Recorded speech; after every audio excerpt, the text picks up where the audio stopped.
What Christians don't know about the resurrection. Most Christians don't realize this. The resurrection of the dead isn't some side topic. It's actually one of the core doctrines of the faith, a foundation of the gospel itself. Hebrews calls it an elementary principle of Christ, something every believer should know from the very beginning. But somewhere along the way, we forgot. Today, most people talk about going to heaven when they die. But that's not the hope the Bible points us to. Our real hope is the resurrection, the day when every believer will rise again, body and soul made new, just like Jesus. Paul said it plainly. If the dead don't rise, then Christ didn't rise. And if Christ didn't rise, then our faith means nothing. The early church knew this. They declared it every week. I believe in the resurrection of the body and the life everlasting. But now, too many Christians have traded that truth for vague ideas about floating spirits in heaven. The Bible never calls God the God of the dead.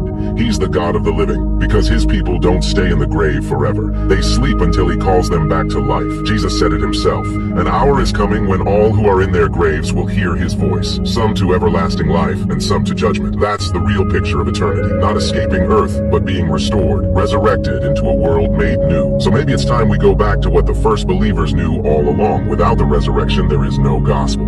Because Jesus didn't just die for our sins, he rose so we could live again.